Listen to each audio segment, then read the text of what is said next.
হরে কৃষ্ণ। আপনারা সকলে ভাবছেন যে ভগবানের ভক্তি করতে গেলে নির্জন স্থানে গিয়ে অথবা সংসার ত্যাগ করে ভগবানের ভক্তি করতে হয়। তেমনটা নয়। দেখুন, আমি ভগবানের সেবায় রত রয়েছি, কিন্তু তা সত্ত্বেও আমাকে ব্যবসার কাজ করতেই হয়। দেখুন, আপনারা দেখে বুঝতে পারছেন আমি একটা হাটে আছি। তো সেই হাটটা হচ্ছে গতকাল শুক্রবার ছিল, চাকদা হাটে ছিলাম।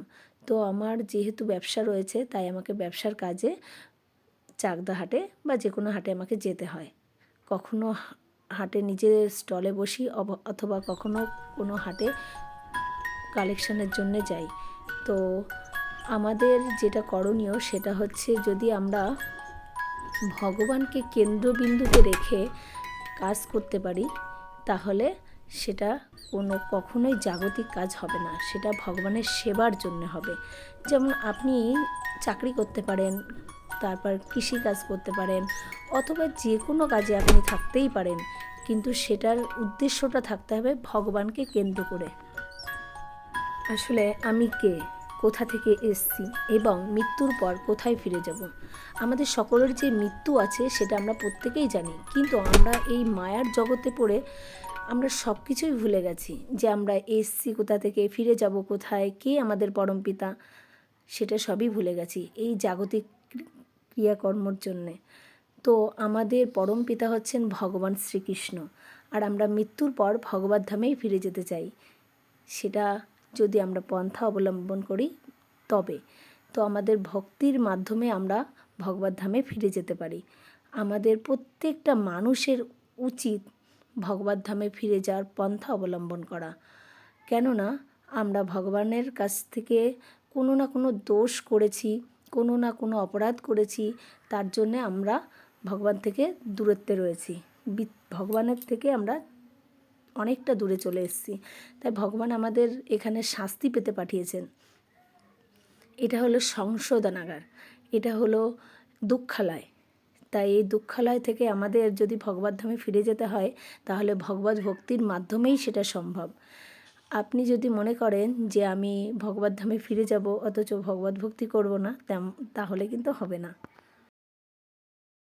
ভগবান যে এতটাই কৃপালু তা আমরা সকলেই ভুলে গেছি। ভগবান যে আমাদের জন্য এত কিছু ব্যবস্থা করে রেখেছেন, তবুও আমরা কৃতজ্ঞতা স্বীকার করি না। কেননা আমরা মায়ার জগতে পড়ে সমস্ত কিছু ভুলে গেছি। ভগবানকে যে কথা দিয়ে এসেছিলাম, যে আমরা মায়ের গর্ভে যখন ছিলাম তখন কথা দিয়েছিলাম যে ভগবান আমাদেরকে এই অন্ধকার কূপ থেকে আলোর জগৎ দেখিয়ে দাও, আমরা বেরিয়ে শুধুমাত্র তোমার নাম কীর্তনই করব, তোমার গুণকীর্তন করব, তোমার ভজন করব। কিন্তু আমরা এই মায়ার জগতে এসে সবটাই ভুলে গেছি। কিন্তু দেখুন, ভগবান তার সত্ত্বেও আমাদের কত সুযোগ দিয়েছে। আমরা পুরো জীবনভর আমাদের জীবনটাকে ব্যবহার করছি, অথচ ভগবানের নিত্য সেবায় যুক্ত হচ্ছি না। কেননা আমরা সেটা সম্পূর্ণই ভুলে গেছি। যেমন একটা বাচ্চাকে নিয়ে তার বাবা যখন মেলায় যায়, তো তার বাবা যখন মেলায় নিয়ে গেছে, বাচ্চাটা এদিক ওদিক দেখতে দেখতে তার বাবার হাত কখন ছেড়ে দিয়েছে সে নিজেও জানে না। কারণ সে এক এক দোকানে এক এক রকম জিনিস দেখছে, নানান রকম জিনিস দেখছে, দেখতে দেখতে সে ভুলেই গেছে যে তার বাবার সঙ্গে এসছে। তারপর যখন শেষ সময় দেখছে অন্ধকার ঘনিয়ে আসছে, এখন তোমাকে বাড়ি ফিরতে হবে, তখন তার বাবাকে খুঁজছে। তো সেই সময় তার বাবাকে আর খুঁজে পাচ্ছে না, কেননা সে দেখছে যে আমার বাবা কোথায় হারিয়ে গেছে।